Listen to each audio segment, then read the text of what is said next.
El objetivo del siguiente programa es visibilizar las diferentes expresiones artísticas, culturales, sociales y comunitarias de la población LGTBI de la Comuna 4 Aranjuez. Advertencia: el contenido de este programa es de total responsabilidad de los presentadores y realizadores.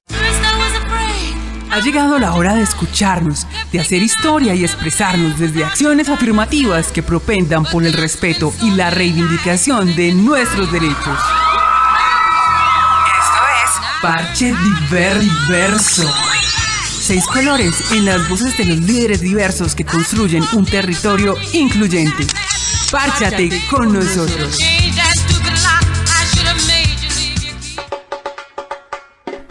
Bienvenidos una vez más entonces a este programa llamado Parche Diverso, un programa para que disfrutemos, reconozcamos y tengamos información de las diferentes actividades de la población diversa, no solamente de la comuna, sino también de la ciudad de Medellín, y esperamos que prontamente también tengamos información a nivel nacional.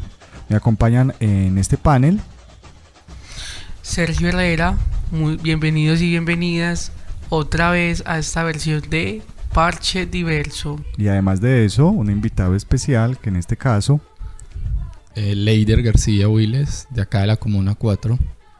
Muy bien, y obviamente estoy yo, Esteban Gómez, que constantemente los he venido acompañando en este programa y que esperamos que les llame mucho la atención. Y este es el tema del día.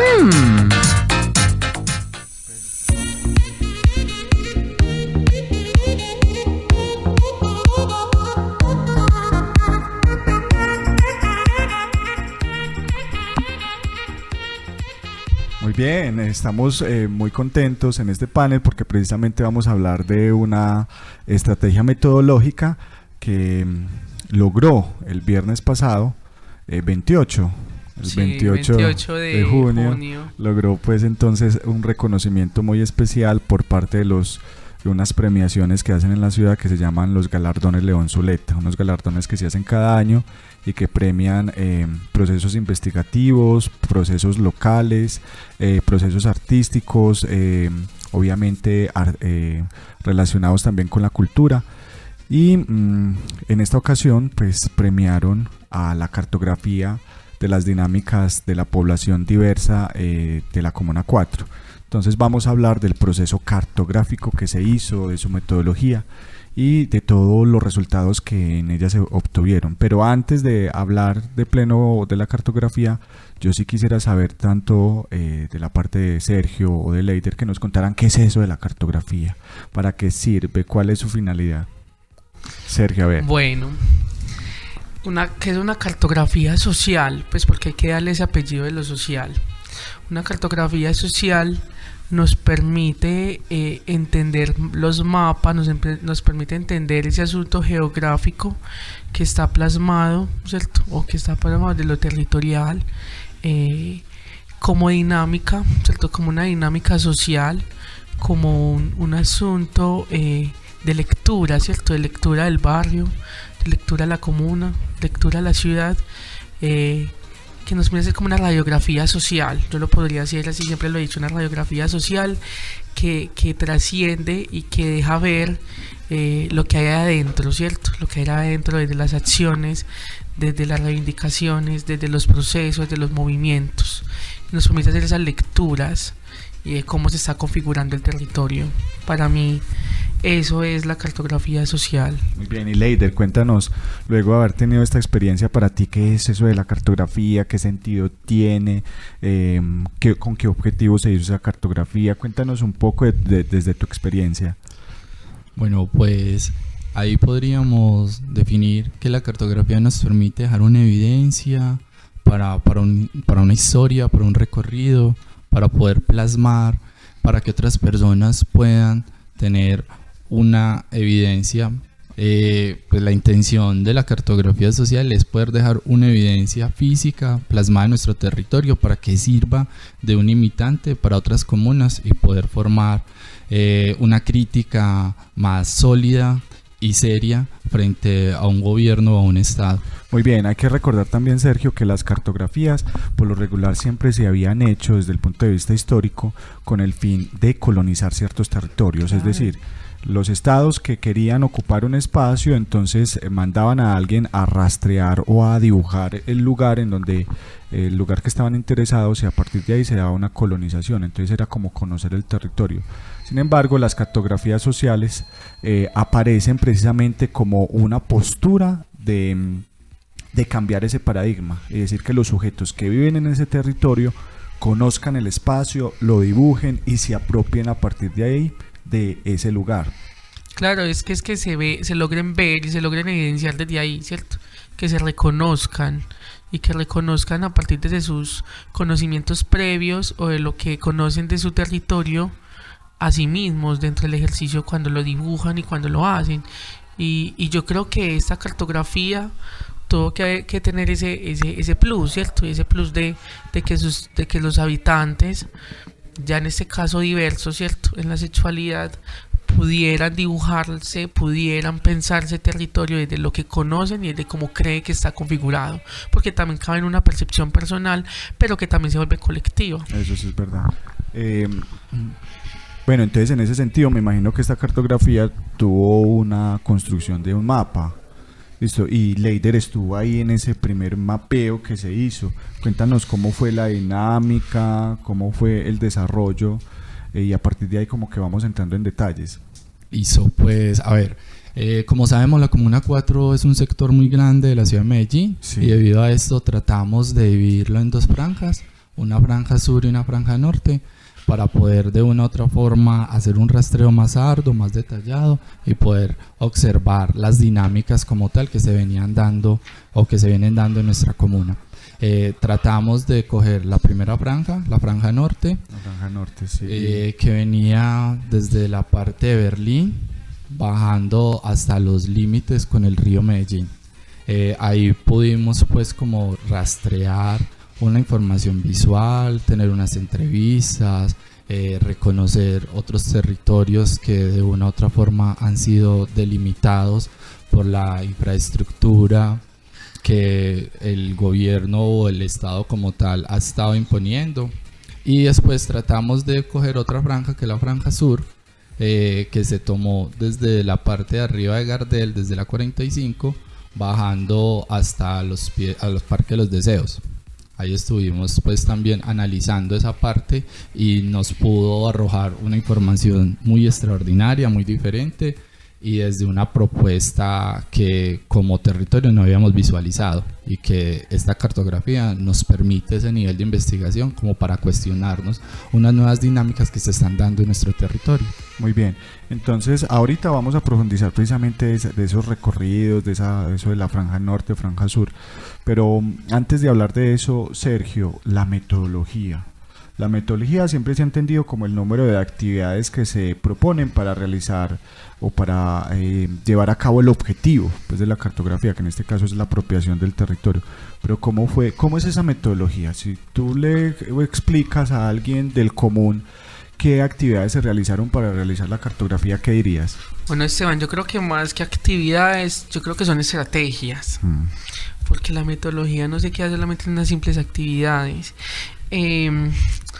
Pues de manera como concreta fue primero una observación previa de conocimientos pues como previos de los sujetos que habían ahí. Bueno, antes de eso y antes de hacer la construcción del ejercicio hay que mencionar que se hace bajo la investigación acción participativa, ¿cierto?, que contempla no solamente los dos investigadores principales que tiene, sino un grupo de investigación que lo que hace es retroalimentar el ejercicio y que se haga en conjunto. Entonces obviamente esto permite que la metodología se amplíe y que por ejemplo haya unos grupos de estudio para hablar sobre las percepciones previas que habían sobre el territorio, que se hacen, ¿cierto?, la construcción del mapa, ¿cierto?, a pulso. Me pareció muy bonito ese asunto del ejercicio a pulso, y que se empieza a mapear según lo que los chicos y chicas pensaban del territorio. Se hacen las salidas que dice Leider de manera pues precisa, pues toca salir a territorio. Una cartografía no se puede hacer si no se recorre el territorio. Como la comuna es amplia, como decía Leider, se hacen 2 franjas, franja norte y franja sur, y después nos volvemos a reunir el grupo de estudio para indagar sobre el tema, o sea, qué hallazgos hay, qué percepciones cambiaron después de esa primera reunión que tuvimos, qué cosas le pondríamos, o sea, volvemos como a mapear, pero ya con sentido, porque ya todos los chicos y chicas hicieron el ejercicio de recorrer el territorio y lo hacen pues como de una manera juiciosa. Después se hace un ejercicio de sistematización y se empieza a hacer un ejercicio de evolución con las personas que hacen el ejercicio de coinvestigadoras, y se hace muy fructífero porque entonces no es un trabajo solamente de los investigadores principales, sino que se vuelve un asunto de evolución. Los investigadores principales escriben y ellos inmediatamente reaccionan, ¿cierto? Estamos de acuerdo, no estamos de acuerdo, ponle aquí, quítale allá, no sé, esta palabra es fuerte, esta no, ¿cierto? Fue un asunto inclusive muy minucioso, porque cuando uno hace este ejercicio de escritura, el juicio que puede tomar frente a ciertas percepciones de la realidad se vuelven a veces tediosas. Entonces era necesario estar en esa constante diálogo entre los coinvestigadores y los investigadores principales, pues que eran los que estaban redactando el documento, pues porque era como el rol más que todo de las personas que estaban ahí como eligiendo, poder llegar a una interpretación clara de las lecturas que estaba haciendo el grupo de investigación. Sí, incluso pues hay que decirlo, es muy emotivo haber visto que los muchachos se hayan apropiado de tal manera de esta metodología, sí, que cuando realizaron el mapa ellos mismos propusieron unos indicadores, unas convenciones. Leider, cuéntanos un poco de esas convenciones, cómo fue la construcción de ese primer mapa, qué identificaron. Bueno, pues como decía Sergio, la propuesta era poder hacer un levantamiento a mano alzada con la información que los coinvestigadores e investigadores tenían en ese momento, y dijimos que teníamos unos puntos de encuentros que dentro del mapa se identificó con un asterisco, unas zonas violentadas y de vulneración para la población, identificada con un guión, una permanencia en agentes armados, los llamados antichéveres, que se ubicaba con un 0, y unas zonas de confort para la población donde de una u otra forma estaban mucho más tranquilos, serenos y podían ser libremente su desarrollo, con una cruz, y otras entidades afines a las entidades de la población que se señalaban en el mapa como con una I mayúscula, y esto nos permitía pues hacer un rastreo como de dónde podíamos ir fluctuando, por dónde podíamos ir moviendo para ir dando más forma a esta cartografía social. Muy bien, y hubo unos resultados ahí como muy interesantes. Por lo menos yo recuerdo que una de las cosas que más impactó era que muchos espacios tenían varias convencionalidades. Entonces identificamos la parte que se ubica en las laderas del río, pues al lado de Moravia.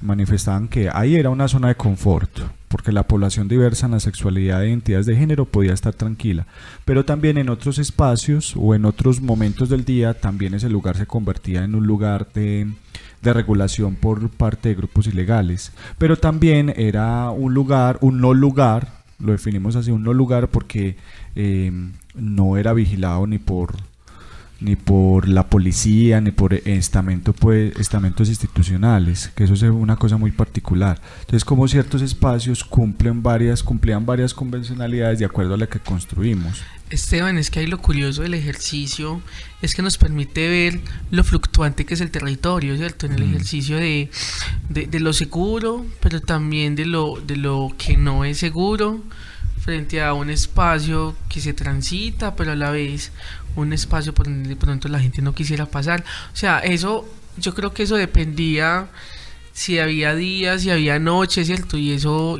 como ponía a dialogar el espacio con las personas que lo habitaban. Entonces, eso me pareció, yo creo que uno de los hallazgos del ejercicio fue poner ahí en evidencia creo que ese asunto de que el territorio está vivo, ¿cierto? Como lo habla de pronto Bozano en sus escritos, y que dice que los territorios son algo que se mueven en sí solos y que de pronto sus integrantes le dan vida, pero ellos cogen una dinámica particular, ¿cierto? Y se siguen moviendo bajo esa dinámica. Y eso es lo que dice la cartografía, y es que un territorio de día tiene unas dinámicas, pero de noche tiene otras dinámicas, y que lo habitan demasiadas personas, porque no se queda solamente en un solo público, sino que eso fluctúa y va de alguna manera cambiando. Que eso fue una de las discusiones que se tuvieron. Bueno, si esta cartografía es de la población LGBTI, hay que ser muy cuidadosos en nombrar esa población como tal, porque muchos, aunque tienen prácticas sexuales pues hombres que tienen prácticas sexuales con otros hombres, o mujeres que tienen prácticas sexuales con otras mujeres, no se reconocen como tal. Entonces había como una pregunta: ¿cómo nombramos a estas personas? En últimas lo nombramos como cartografía de las diversidades sexuales, porque al fin y al cabo eso hace parte pues de los procesos de diversidad. Muy bien, ¿qué resultados arrojó esta cartografía? ¿Cómo fueron los recorridos? En esos recorridos, ¿qué fue lo que más impactó? Yo sí quiero que ustedes que estuvieron en esos... Sergio, que estuvo en la franja norte, igual Leider, y con más fuerza Leider en el sur, pues que nos cuenten un poco cómo fue esos recorridos. Bueno, la franja norte nos sirvió como prueba piloto. Pues porque ahí determinamos cómo íbamos a seguir mirando el territorio, pues porque no solamente podíamos salir y anotar todo de manera amplia, sino que eso nos permite ser juiciosos en el ejercicio de cómo vamos a observarlo. Me acuerdo que cuando llegamos a Berlín, empezamos a ver pues como chicas trans en el espacio, pues consumiendo, pues porque ahí hay un ejercicio pues de consumo libre, y entonces era como, mira, pasa esto, ¿cierto? Pero ¿qué más vamos a mirar, ¿cierto? Que no solamente que la población habite el espacio, sino que más podemos deducir de eso. Entonces, por ejemplo, pudimos observar ahí, de manera ahí como suelta, por ejemplo, el tema de los habitantes de calle, ¿cierto? Que se volvió ahí una discusión en el ejercicio, era qué está pasando, porque la comuna se está volviendo receptora, ¿cierto? Porque es que pasamos, yo creo que de un número a un número más grande de habitantes, ¿cierto? Entonces inclusive salió una discusión como, no, es que en el centro están haciendo un montón de remodelaciones, entonces eso está desplazando a los habitantes de calle a las comunas más aledañas, y entonces la comuna 4 es aledaña al centro. Sí, entonces, ese espacio, el Mirador de Berlín, es un espacio de nadie. Ajá. Entonces ahí empezó como a salir una discusión, entonces eso nos decía, tenemos que mirar esto de una manera más juiciosa. Inclusive salió la discusión de lo LGBTI.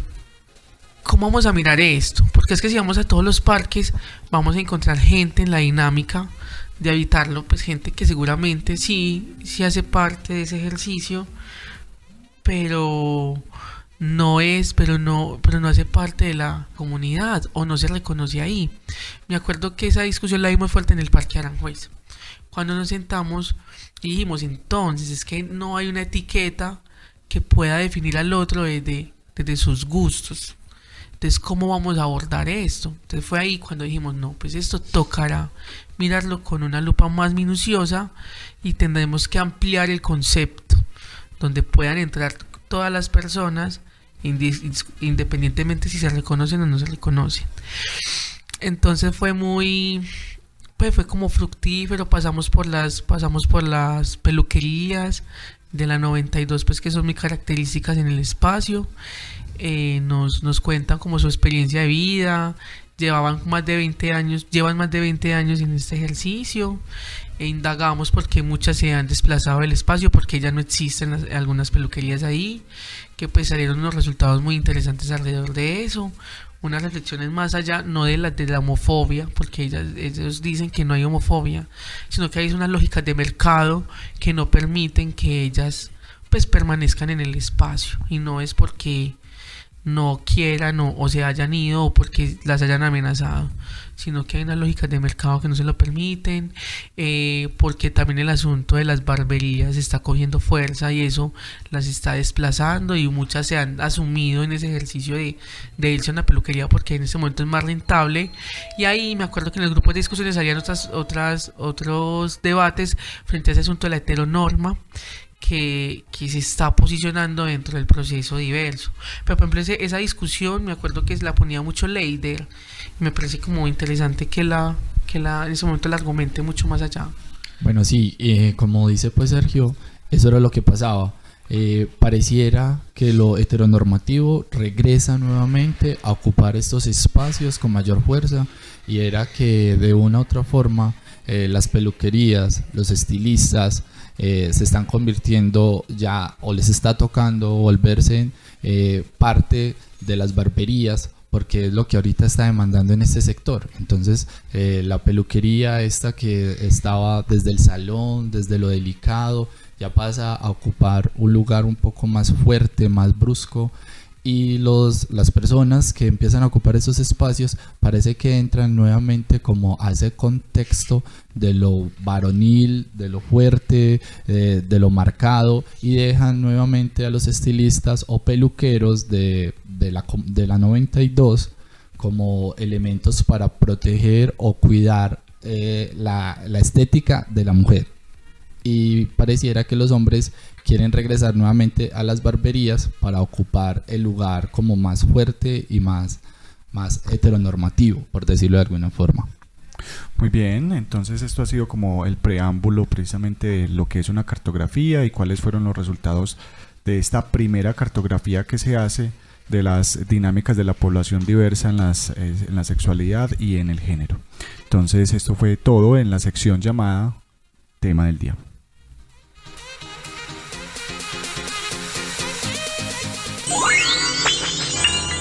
Párchate con nosotros en la cuarta estación. Esto es Parche Diverso.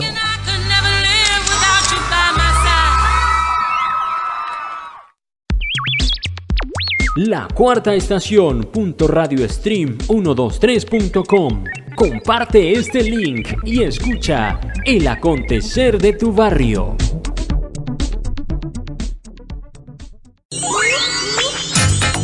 ¡Ey! ¿Y qué dice la gente? Bla, bla, bla, bla, bla. La cartografía social es una herramienta investigativa más utilizada en la investigación social, que ayuda para que los colectivos o las personas individuales marquen o tracen algún territorio en específico, así sea su barrio, así sea su comuna. La cartografía es un dispositivo que le permite a comunidades académicas como a procesos comunitarios comprender las relaciones que se dan en el territorio en términos de varias vías. Primero, qué actores y qué relaciones se dan en el territorio. Segundo, qué recursos existen en ese territorio. Tercero, cómo se ha construido socialmente ese territorio. La cartografía social es un método participativo y colectivo de carácter horizontal que permite plasmar de manera colectiva las representaciones sociales y los imaginarios que sobre un tema tiene determinada población en un territorio. La cartografía social es una técnica de investigación social que nos permite analizar, mapear los diferentes contextos de un territorio determinado. La cartografía es una herramienta que nos permite evidenciar, clasificar y de alguna forma diversificar nuestros territorios.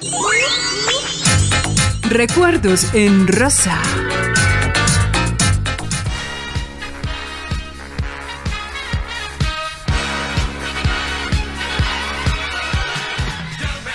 Y en esta sección llamada Recuerdos en Rosa vamos entonces a recordar con mucho aprecio y cariño a una de las artistas mexicanas más reconocidas en la actualidad. En este caso es Frida Kahlo. Pues yo tengo que decir que Frida Kahlo es una de las pintoras que más me llama la atención, no solamente por su calidad de pintura, pues ahorita hablamos un poco de esas pinturas surrealistas, sino también de su vida.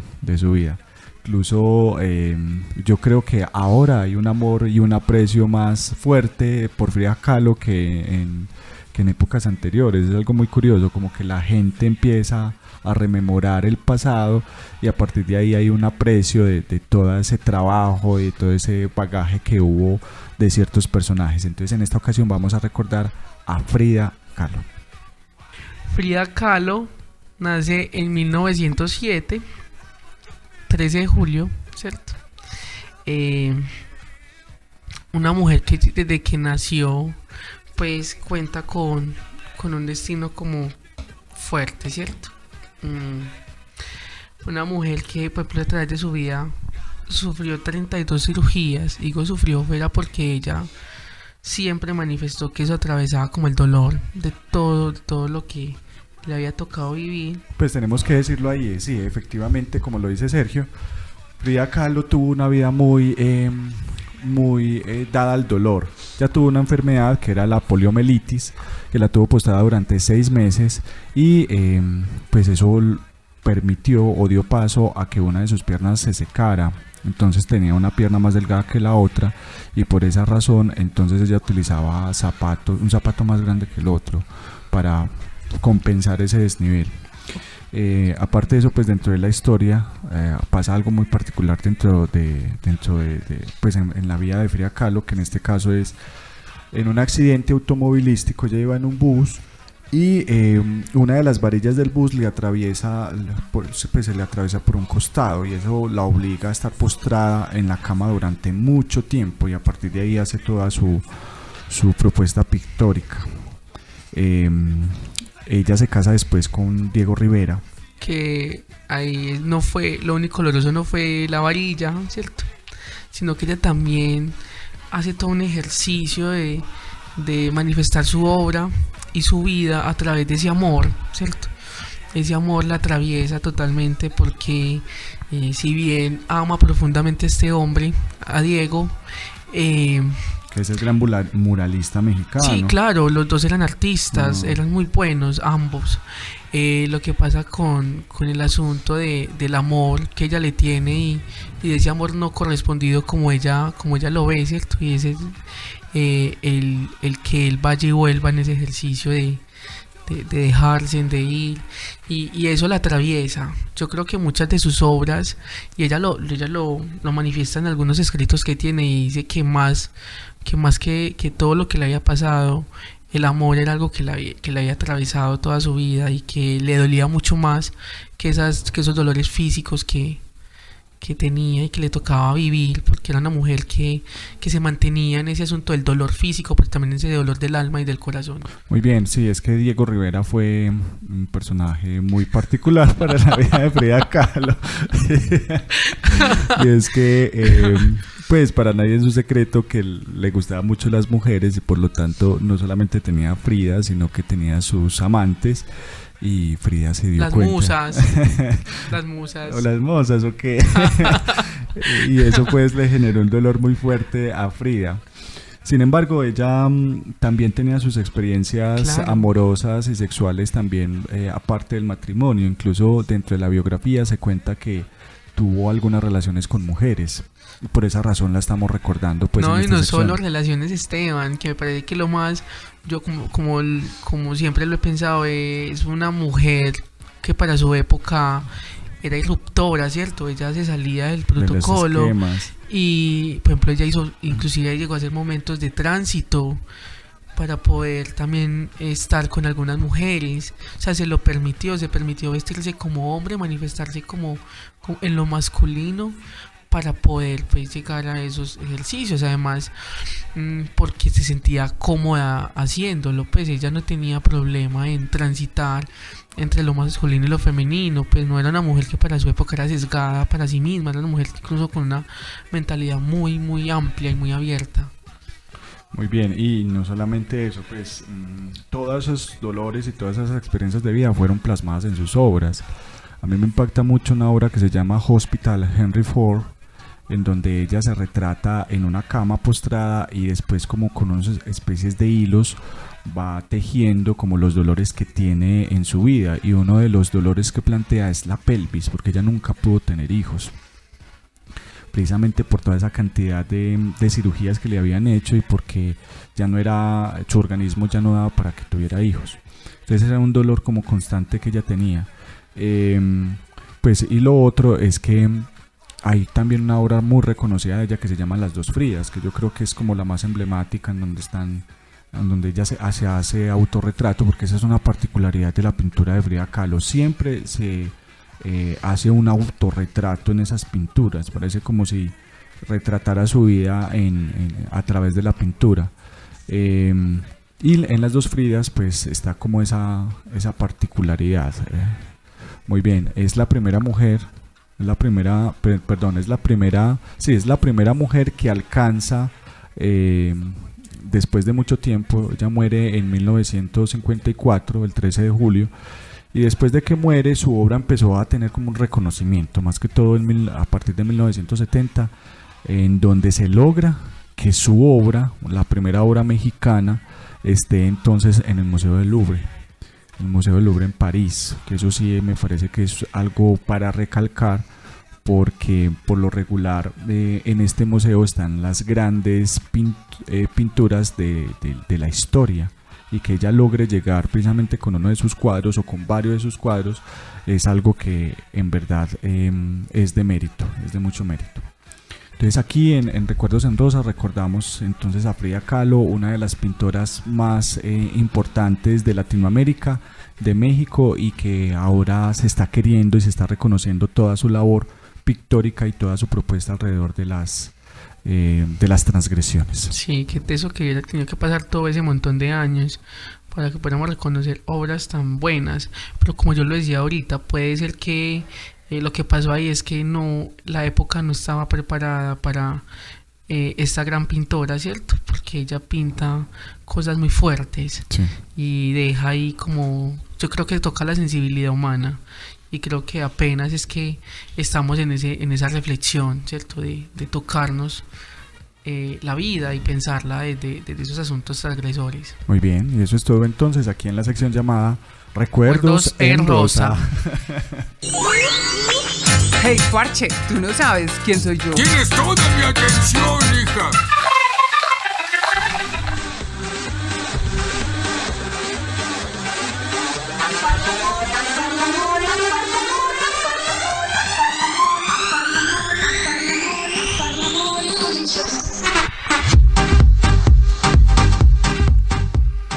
Sergio, en esta sección llamada Usted no sabe quién soy yo, tenemos un invitado muy especial. Tan complicado y tan controversia, ¿no? Un invitado muy no especial. Se deja presentar. No, sí, un invitado muy especial que obviamente logramos tenerlo en este programa, y queremos entonces que nos cuente un poquito de su vida. Sergio, cuéntanos un poco cuál es el recuerdo más grato que tienes de este personaje en esta sección llamada Usted no sabe quién soy yo, para que luego le demos paso a la presentación. No, pues es que con este personaje que tenemos aquí invitado tengo demasiados recuerdos. Pues creo que me conoce desde mi adolescencia. Entonces hace tiempo. Entonces estamos hablando de estamos hablando por ahí hace 10 años. Un tiempo sí. Sí, pues recuerdos significativos, creo que de que lo conocí pues siempre he sido una persona carismática, una persona pues como muy dada al diálogo, muy dada a ser mediador de los espacios, y recuerdo pues que cuando entré a los procesos era como muy, muy emblemático, porque en ese entonces ya lo hay, no es Leider. Ya lo presenté. Sí. No, pero hay muchos Leider en la Comuna 4, ¿no? No, yo creo que los procesos sociales es el único que conozco, pues aquí en la comuna. Entonces sí tengo pues como recuerdos muy, muy bonitos, y es desde ese asunto pues como venga, haga parte de la unidad, intégrese, porque yo era un poquito retraído, ¿cierto? No me gustaba estar ahí. Sí, era. Y entonces siempre fue como una persona dada, venga, no se traiga, venga, intégrese, venga, con todos y con todas, y también llamaba a los otros al juicio. Entonces me parecía muy bonito ese ejercicio de estar siempre mediando y de estar siempre queriendo que nadie esté por fuera y que siempre estemos como en ese ejercicio de la unidad. Tengo ese recuerdo de hace 10 años, cuando tenía como 15 años, imagínate. Muy bien, ahora sí. Entonces, en esta sección, si usted no sabe quién soy yo, tenemos el invitado especial, que en este caso es Leider García Willis. Leider, ¿cómo estás? Muy bien, muchas gracias por invitarme a este espacio. Espero pues que podamos conversar tranquilamente, como lo venimos haciendo, y pues Ale, de una. Ustedes no saben quién soy que yo. Salga. Muy bien, cuéntanos, Leider, ¿cuál es tu trabajo comunitario en la Comuna 4? Tengo entendido que empezaste primero pues procesos juveniles, entonces cuéntanos un poco cómo fue eso, cómo llegaste ahí, cuáles fueron tus experiencias significativas, qué recuerdos gratos tenés de esa época, y ahora qué estás haciendo. Pues cuéntanos de todo. Bueno, pues hemos hecho una cantidad de cosas. Pues primero nos metemos como a la Junta de Acción Comunal, vamos a pensarnos, la vamos a transformar, vamos a contar con los jóvenes. En ese momento pues yo era parte de los jóvenes, ya no soy tan joven, pero bueno, eso fue un ejercicio muy bonito que pudimos hacer, plasmar una experiencia súper linda que a cualquier espacio que voy la cuento. Dijimos, ¿cómo podemos contratar con la alcaldía de Medellín? Porque necesitamos sostenernos, y desde ahí dijimos, listo, vamos a formar un grupo que se llamaba Manos Inquietas. Yo lo recuerdo muy bien. De Manos Inquietas, claro, ¿cómo no por recordar? inquietos. La gente nos preguntaba, bueno, ¿y por qué Manos Inquietas? Y nosotros decíamos, ellos son un poco inquietos, les gusta mover las manos y estar interactuando con todas las personas, y eso era lo que nos apasionaba. De ahí salieron noviazgos, ahorita hay matrimonios, que nos ha parecido un gesto muy bueno, y desde ahí pudimos construir y decir, vamos a pensarnos nuestra comuna. Y vamos a pensar en nuestra comuna de la siguiente forma. Y fue así, vamos a sacar propuestas para hallar a la alcaldía, que nos den recursos para mirar qué hacemos con esos recursos. Y uno de los pues fue las tomas recreativas juveniles de adulto mayor, de discapacidad, que pudimos hacer pues como en el sector de San Isidro.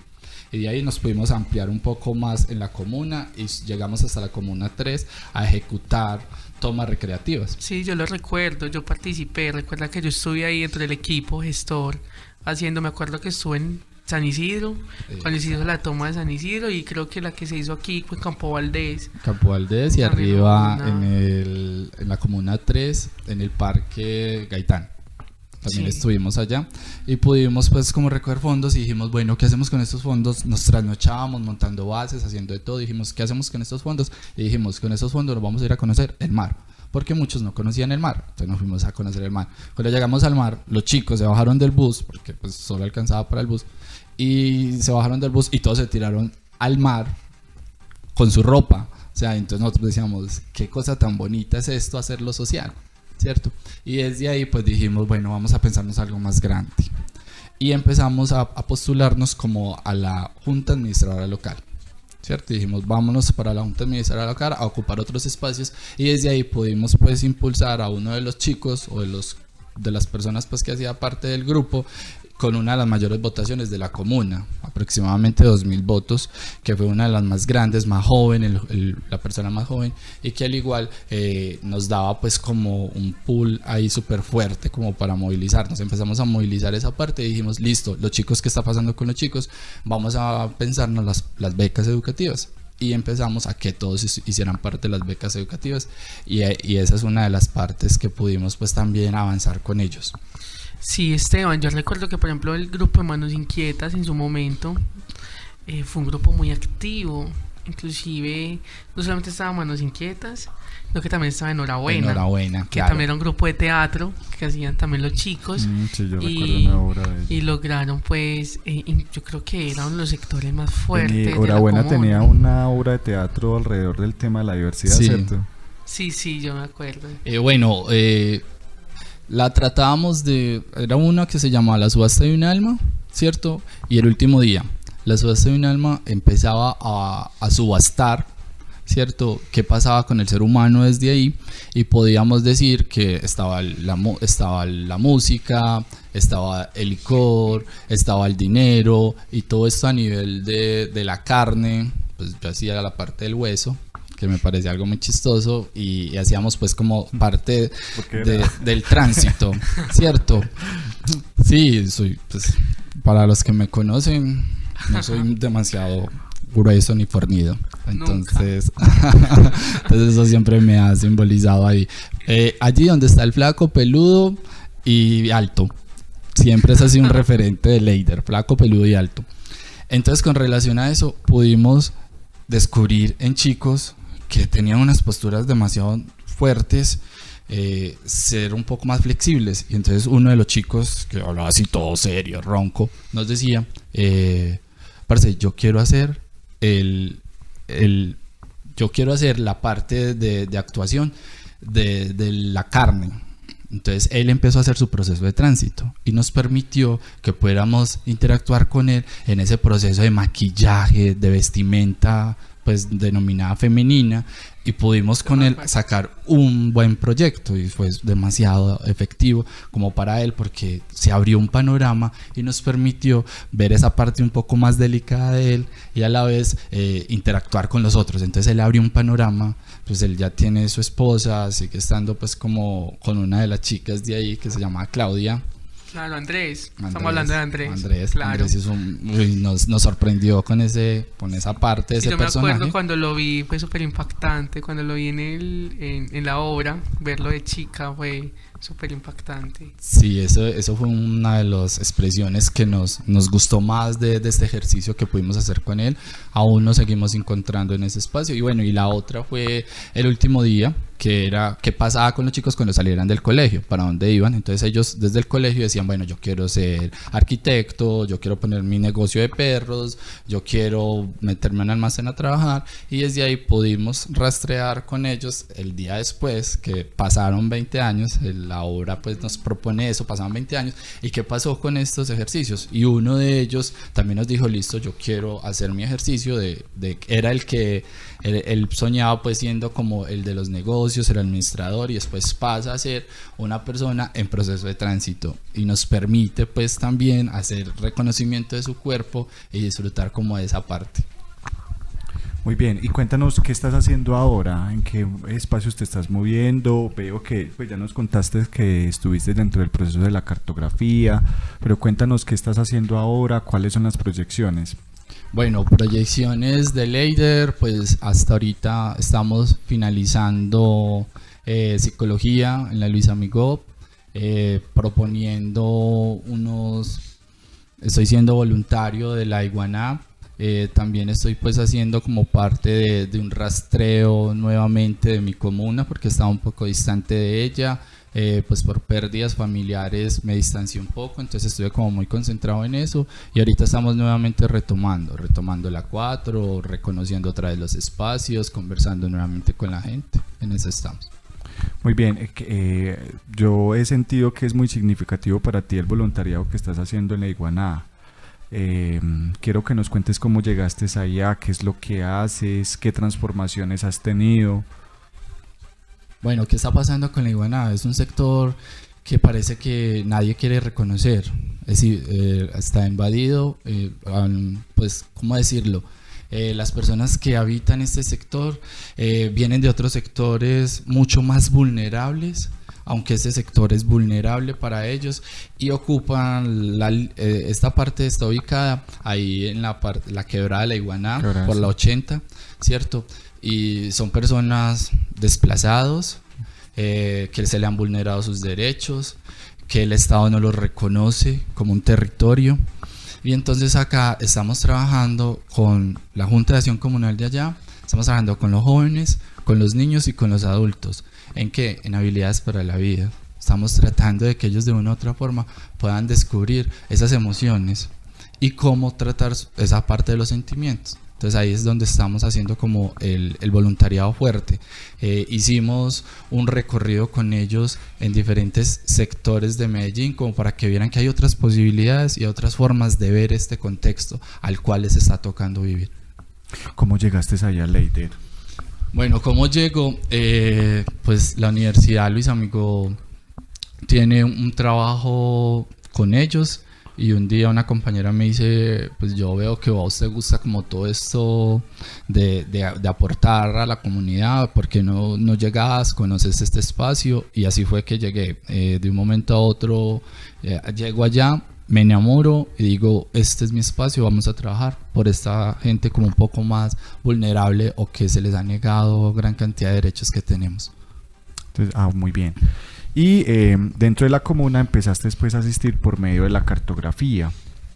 En la cartografía entonces que se realizó y que, como ya hemos venido diciendo, pues se ganó el premio León Zuleta el 28 de junio por ser proceso pues investigativo. Pero cuéntanos cómo fue esa experiencia tuya, qué fue lo significativo, por qué querías entrar o cuál fue como la decisión que te llevó a decir, pues yo quiero otra vez los espacios comunales y quiero empezar por acá. Sí, un día abro mi celular, me encuentro con un mensaje de Sergio, pues que seguimos estando como en contacto. ¿Cómo vas? ¿Qué estás haciendo? ¿Quién es Sergio? Sergio. Coordinador de la mesa diversa de la Comuna 4. Súper filado, pues súper jugado por esta propuesta, y yo creo que eso fue lo que me motivó a estar, porque le siento que hay una seriedad y un compromiso por este trabajo. Entonces dije, listo, vamos ahí. Llegamos allá y descubrimos que se podía hacer un trabajo. ¿Y qué descubrimos ahí? Algo muy asertivo. Unas zonas que yo pude identificar, que era una zona de tolerancia, una zona de peligro y una zona de penumbra, que yo las nombré así, y me pareció porque la tolerancia vista desde yo tolero porque me beneficio. Claro. Y cuando hacíamos este recorrido descubrimos que esos grupos antichéveres, como los hemos nombrado, sacaban beneficio a la población LGBTI y de las otras personas pues que hacían parte como de eso, porque de una u otra forma daban un consumo de sustancias psicoactivas, le vendían las sustancias y los aceptábamos, ¿cierto? Y ahí encontramos otra parte, la zona de peligro, que es con el código de policía.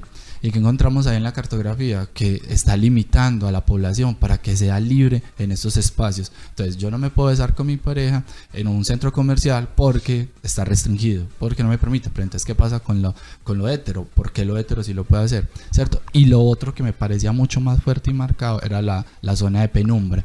La zona de penumbra es lo que más me duele en esta comuna y que pude rastrear en la cartografía, y que fue cómo el entorno me está delimitando a mí como persona para tener un libre albedrío de mi personalidad. No me están dejando de una u otra forma desarrollarme libremente en lo que yo quiero o pienso hacer de mí, y entonces me toca movilizarme para otros sitios para poder ser lo que yo quiero ser. Y por lo regular esos sitios son los sitios de penumbra, de oscuridad, donde no hay norma, ley, lo que hemos llamado o hemos nombrado como los no lugares. Exacto, y que no me está dejando ser, Esa parte ahí me tiene demasiado cuestionado, porque no está dejando que la persona disfrute. ¿Y que esto a qué te está llevando? A niveles de suicidio, a niveles de desesperanza, de desilusión, y que no permita que yo le apueste de verdad a mi entidad. Muy bien, Leider, te voy a hacer una pregunta frente a un acontecimiento que pasó este fin de semana, y fue que un hombre decidió entonces bajar la bandera que se había izado en el pueblito paisa, la bandera LGBTI, y después de bajarla la rasga con una navaja y la tira a la basura. Yo quiero que nos des tu percepción como líder, como habitante de esta comuna y como hombre pensante y en constante reflexión. ¿Qué piensas de este hecho? Bueno, cuando lo vi, de verdad me generó impotencia, rabia, desilusión, tristeza, porque una pequeña cantidad de nuestro departamento de Antioquia aún sigue teniendo estos matices tan insignificantes y leves como para tomar posturas, ¿cierto? Pero después, cuando ya como que traté de relajarme un poco, descubrí que hace falta pedagogía. La pedagogía tiene que ir ligada a este tipo de eventos y de acciones que como tal se propongan en nuestros espacios. Entonces, si no hay un diálogo, si no hay una conversación, y ese diálogo de parte y parte, porque para poder yo dialogar, aunque yo no esté de acuerdo con el otro, necesito escucharlo. Entonces, si no hay una escucha asertiva, no podremos seguir avanzando, aunque no podemos negarnos que hemos tenido unos grandes pases gigantescos frente a nuestro entorno. Entonces, ¿qué diría yo de este tipo de acciones? Pues desilusionan, pero también está en nosotros la propuesta clara de seguir avanzando y avanzando desde esa pedagogía, desde esa formación, desde ese diálogo con el otro, para que podamos construir de verdad una sociedad a la cual todos le queremos apostar y en la cual todos debemos de estar incluidos. Sí, yo creo que esa ha sido como una de las manifestaciones más claras luego de que se hiciera el hecho, y es que, claro, evidencia que hace falta pedagogía y que colocar una bandera una bandera que reemplazó un símbolo patrio sin haber hecho un proceso de pedagogía, de reflexión, de diferentes acciones y metodologías que permitieran que las personas aceptaran ese hecho, pues fue como un faltante.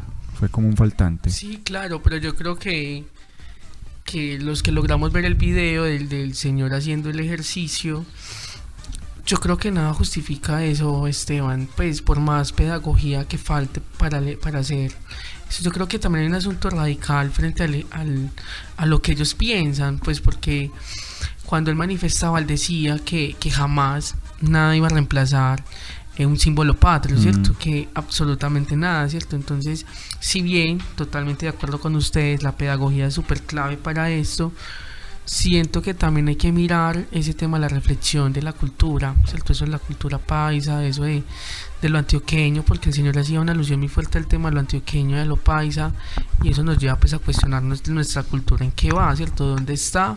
Y cuáles son esas posturas de muchos y muchas, que si bien yo sé que ustedes dos no tienen esa postura, nosotros tres no tenemos esa postura radical frente a esta cultura, sé que mucha gente sí se la tiene. Entonces, claro, ahí el tema pedagógico va a ser clave, pero también cómo vamos a sentar nuestra postura frente a aquellos que no van a ceder en ese ejercicio de pensarse de otras formas, porque es válido, ¿cierto? Es válido aquellos que no estén de acuerdo con esto, pero es ahí donde yo digo pues para mí no es válido la forma en cómo lo hizo este sujeto, y el asunto de representar el odio frente a un movimiento, sí, y a una población que obviamente lo que ha estado haciendo históricamente es salir de esa penumbra. Yo creo que ha logrado ciertas cosas, ha avanzado, pero cuando uno ve este señor, lo que uno ve es que todavía hay un ejercicio de odio y de persecución frente a la población.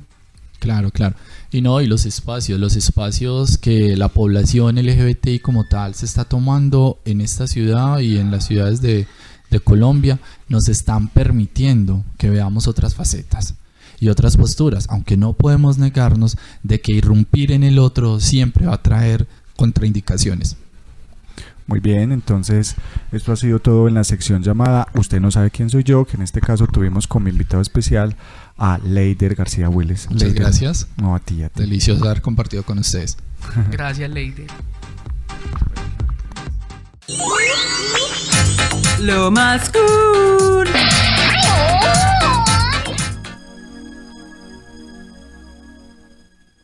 Muy bien, en esta sección llamada Lo más cool. Vamos entonces a hacer una invitación a los eventos que hay durante el transcurso de esta semana, para que los oyentes o las personas que estén interesadas en cualquiera de los eventos puedan llegar y puedan entonces participar con tranquilidad. Entonces el primero de ellos es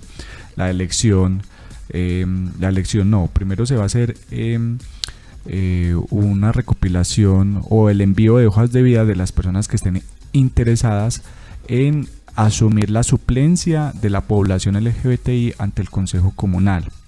Recuerden que el Consejo Comunal es una instancia entonces de participación en donde se decide los recursos de presupuesto participativo, y hay diferentes sectores, grupos poblacionales que deciden por medio de un representante qué se van a hacer con estos dineros. En este caso hay una vacante que es la suplencia de la población LGBTI, que la idea es que envíen entonces la fotocopia de los interesados. Entonces en esta suplencia la idea es que envíen la fotocopia de la cédula, el certificado de residencia de la Comuna 4, obviamente ser parte de la población LGBTI, y también la idea es que envíen una hoja de vida con que certifique experiencia comunitaria o con el sector LGBTI.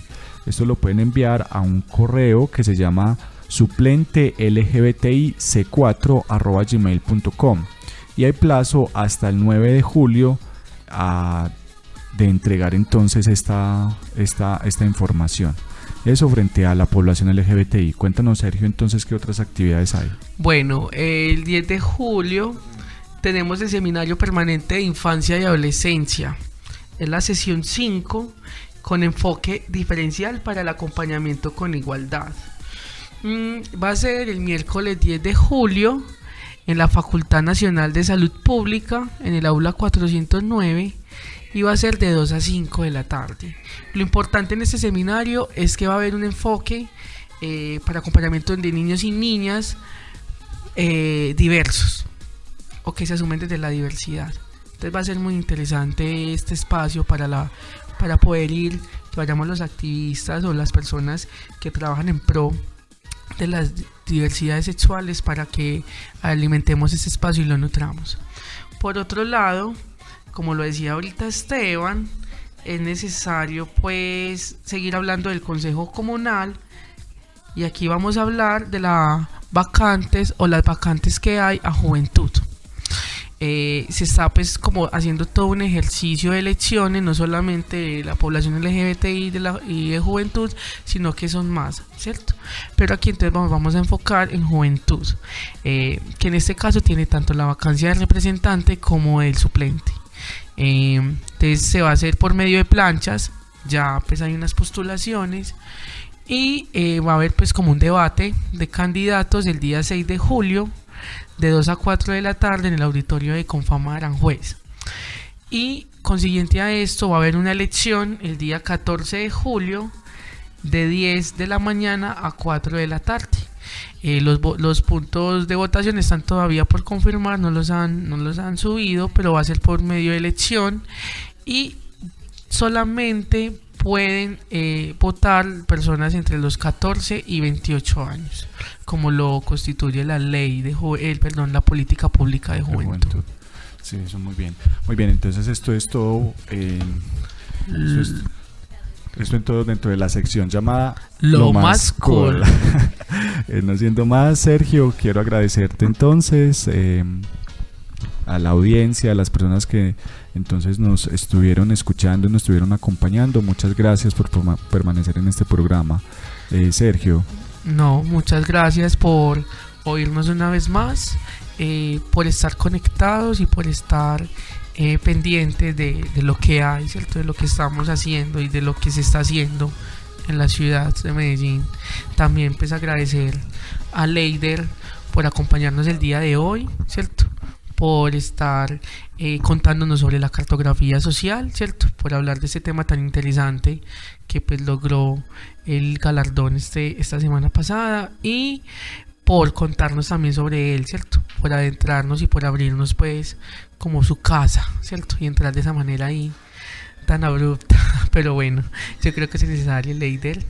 Muchas gracias, igual a todos por haberme invitado. Pues acá seguimos construyendo, transformando, y yo creo que algo de lo más cool también es que podamos compartir la cartografía social para las personas que se la quieran leer. Ahí hay mucha información, simplemente vemos unos pequeños brochazos de lo que tenemos, y aquí los estamos pues invitando. Pueden inscribir, no sé dónde podrán inscribir, pues como para que tengan al menos alguna evidencia de lo que es la cartografía, y podamos pues como replicarla en otros sectores, porque esa es la propuesta de investigación. Listo, y agradecer en el máster entonces a Andrés Manrique y en la dirección a nuestra querida Jennifer Cortés. Muy bien, entonces esto ha sido todo. Igualmente pues les doy muchas gracias a Leider, a Sergio por acompañarme en este panel, en este espacio, en este parche diverso. Entonces, no siendo más, les agradecemos, que tengan una feliz semana y seguimos disfrutando en este programa que se llama Parche Diverso.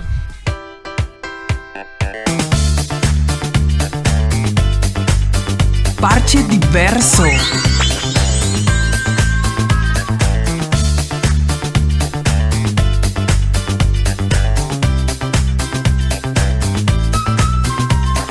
Dímelo ya, necesitas descansar ahora, dímelo ya. Esperar es tarde más, porque va a suceder el verano del amor. Sé que va a suceder la revolución sexual y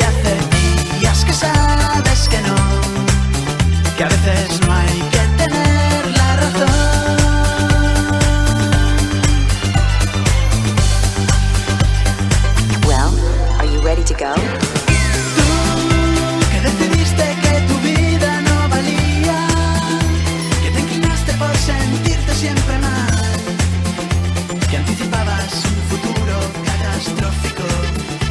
Hoy pronosticas la revolución sexual. Tú, que decidiste que tu amor ya no servía, que preferiste maquillarte. Párchate con nosotros en la cuarta estación. Esto es Parche Diverso.